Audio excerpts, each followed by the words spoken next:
Everybody, welcome back to the channel. Today's video is going to be about corbels and how I'm going to use a couple, 8 of them to be exact, to spruce up the look of this front porch.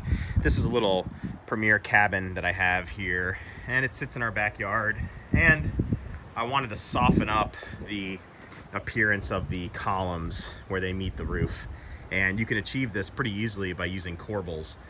Amazon's got some pretty good deals on them. I was looking at Wayfair, Overstock. There's a bunch of different places you can get them, but Amazon seemed to have the best price for what I was looking for, and it's something. I didn't want something too big, I didn't want something too small, so I think I found the right fit. So here's the ones I went for. These are just a standard wood corbel. They have some specs on them here. You can see they're 1 3/4 inches wide, 8.5 inches deep, and 12 inches high. So I'm in the shop here, but you can kind of see they have that type of a profile there. Now they come with these little brackets here on the back. I'm not going to use these. You could use these if you were going to do like a bookend or something like that, but these are going to be outside, so they're going to get painted, and then I'm going to add a mounting point at the top and bottom. So I'll show you how I do that real quick. To drill the hole, you're going to want to run with a 5/32 bit. Put one of those over there. And for mounting, I love these deck screws because if these are going into treated material, they don't rot and they don't rust. These are a 3-inch deck screw.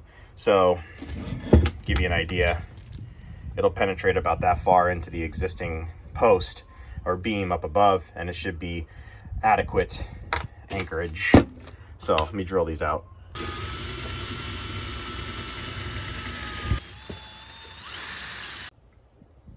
Hole should look something like that. They don't have to be perfect.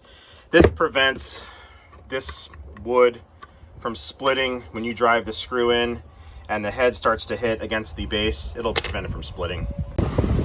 Got my paint table all set up here. Just running with run-of-the-mill Olympic exterior paint, using a brush. Want the kind of brushed effect on here. So you can see here's 2 that I already have drilled out. These 2 have to be drilled, and these are the 2 that I just drilled. So I'm just giving it a quick coat of paint because the cabin's about to get painted this summer. So little paint on them, white paint, they'll be ready to hang.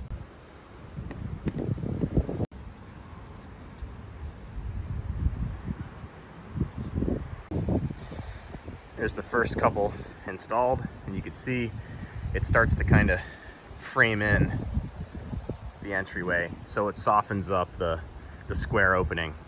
Now I still need to go back through and probably realistically add 3 more coats of paint to the corbel and to the column, but it gives you a good idea of what it's going to look like. So now I just got the other 4 to install, which I'll do on that side. Make your life easy and start your screws in and around the corbels, especially if you're working with these while they're still a little wet. Start off your screws. This way when you lay them up, you don't have to sit there and finagle getting the screw in there and getting the alignment right. Now chances are you're not going to find a 4-inch wide or a 6-inch wide corbel, so alignment is really going to kind of depend on your taste. Some people I've seen center them like that. I don't really like that look when I'm looking at it from the outside. I like to bring mine all the way to the edge. So when you're looking at it from the front, it looks like it's all the same profile. So it's gonna sit on the column in that fashion, like that. Like I said, you can play with it. You can bring it all the way to the face, bring it in the middle, recess it. The only way you're gonna get a true 4-inch corbel is to spend about 80 bucks, 60 to 80 bucks on a set of corbels. You could always buy 2 of these and double them up if you wanted to. Okay, getting close, and you may think you're done once you install them, but there's still one more step, and that step is to try to eliminate that harsh line there. So what you want to do, grab yourself some of this just regular old DAP molding caulk, go through and caulk them up, and I'll show you what to do here, and it'll make it look like a finished job.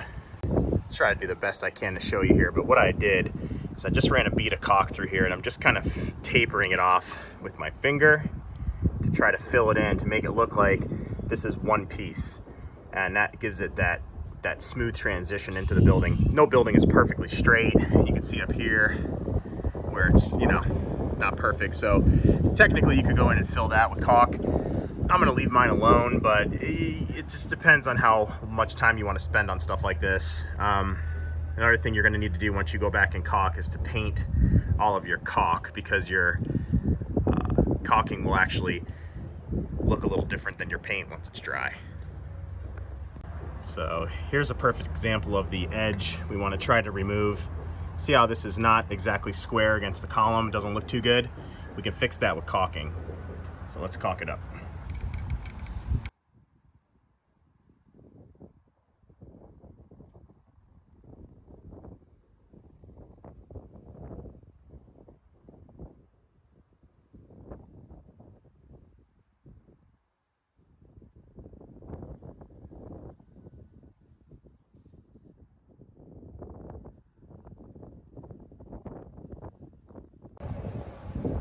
See, now you can see that the line is filled in. It looks more like one unit. And then once I go back through and paint all of this the same white, fix up some of this crap that happens with the paint. You could even sand it once. I got some fibers and stuff in the brush. It's not a, it's a shed, so it's not a perfect job, but you could see how you can kind of blend it all together. It'll make it look like one nice piece. Hey, there you have it. That's the finished product. I just started painting the rest of the white, so I'm gonna go ahead and keep going on that, but that's a good look of what you can expect when you do corbels on any porch that has columns like this. It really does dress it up.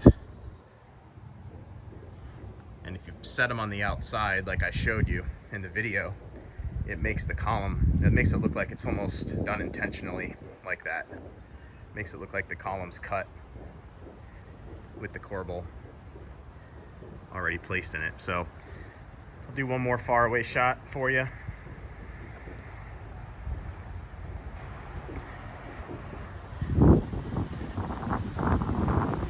And that's it. So if you guys have any questions about any of this stuff, tips, tricks, whatever comes to mind, make sure you pipe them down below. Make sure you rate, comment, and subscribe. I'll get you in the next video.